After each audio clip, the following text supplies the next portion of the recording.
done it all, works on human rights, everything.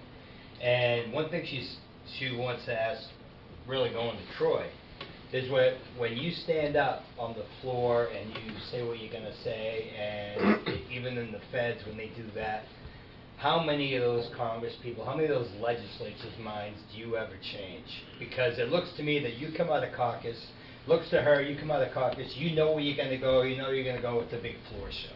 Turns her right off, turns off the young people, everybody knows what's going on. Done with it. She's had it. I mean, she's had it with the Democratic Party because, and she grew up like, Democrat, because the right has pulled the Democrats to the center, and now that's liberalism. And she looks like it's like the spine is gone. It's withered.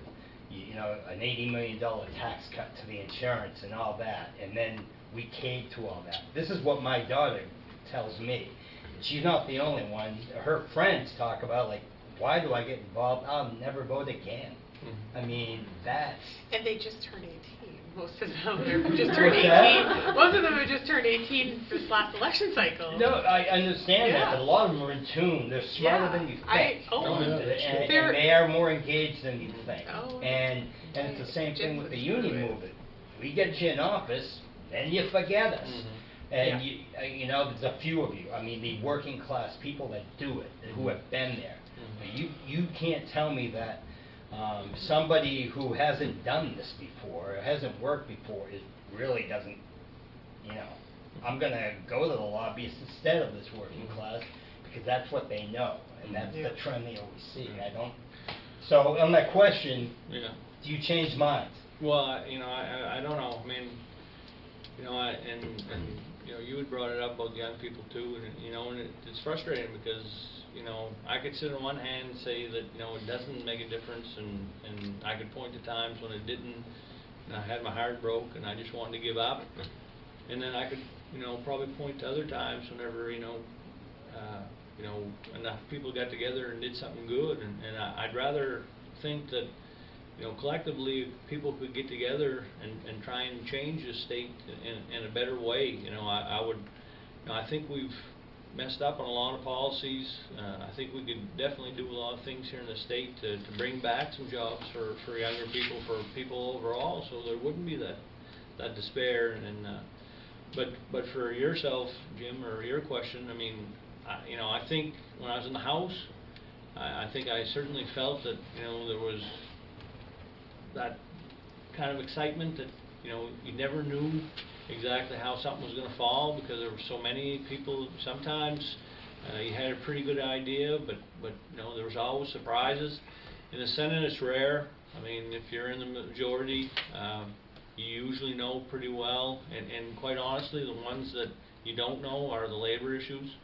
I was in the labor committee, like I said, for 10 years. 8 of those years I was in the majority. And even those 8 years I was in the majority, I didn't feel like I was ever in the majority, because that was always the ones that the Democrats would bail on if they were going to bail. So, again, though, it comes down to who you're getting elected to be in there. I mean, if they have the heart to stand up for what they believe in, do my floor speeches change anyone's mind? I don't know, but I got to give them.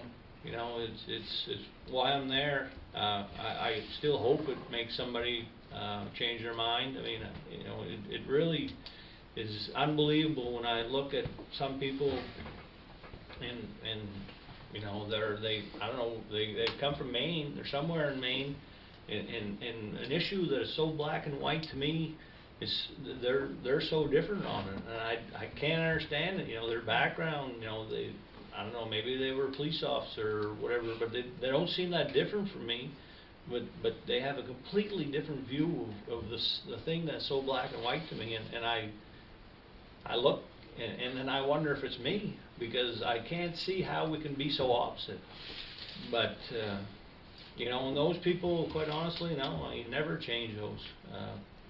But there are, hopefully you gotta keep going, and you gotta try and believe that there is some in there that you can change, and if you can't, then you gotta get people elected that have the same mindset as you, and that's this is 12 years coming up, and had my heart broke more than a number of times, but you know, I mean, the other thing about that, I was thinking about that earlier, I mean, here we are sitting in here talking about issues that in some countries they come in here and arrest us all for talking about them. That's right. So, you know, as bad as it gets and as frustrating as it gets, it's still a pretty good system overall. And Mother Jones once said, aggravate, agitate, and organize. And we do it's aggravating, and we get agitated, but I'm afraid we're not doing much organizing. Maybe we ought to think about that. Well, we should have caught. But to get to the point, right, that of like Jensen and her friends, right, and young people who like don't think the system is working, like that, when I encounter somebody that has that kind of thing, like I do try to agitate them and then educate them, and then the collective understanding that if we don't organize and come together, not only to get working class people elected, but for all the issues that matter to working families and working class people, then, you know, if we're not out front and center on those issues, telling stories regardless of party, right, and expecting that, you know, if 54% of us are working class, right, then 54% of us are facing the same issues, right, and regardless of party, if we live in a democracy, right, that is it's our government to change and to run, you know, and so being frustrated, I really now want to take Jensen out to lunch. But you know, something though, I she's think an insider, and she's done. something I think about that, you know, and I mean, I've only been involved in you know, what I've been doing for, you know, 12, 13 years, you know, be it the labor movement or whatever, but, you know, when I first started, people that ran as quick as they could away from me, now, you know, are some of the people that are supporting me the most and are coming out, and the only thing that, unfortunately, not everyone gets to the same point at the same time, and that's why I think that you got to keep trying to convince them, and you know, we have two sons. One is very much involved in politics. The other one is a great kid that works really hard, but he doesn't really have much interest in it. But I got to believe that someday he will, and I think that, you know, a lot of people are going to be like that. It's just a timing thing, hopefully. But That's why you'd be a great congressman. Well, thank you. Any other questions or comments?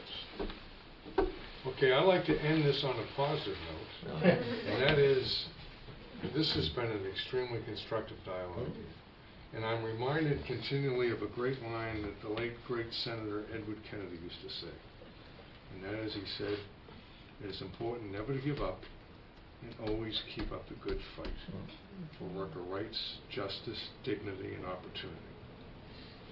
And this conversation, this dialogue tonight, with these excellent speakers and all of your activism and great questions, is an example of keeping up that good fight, and I want to thank you all very much. Thank you.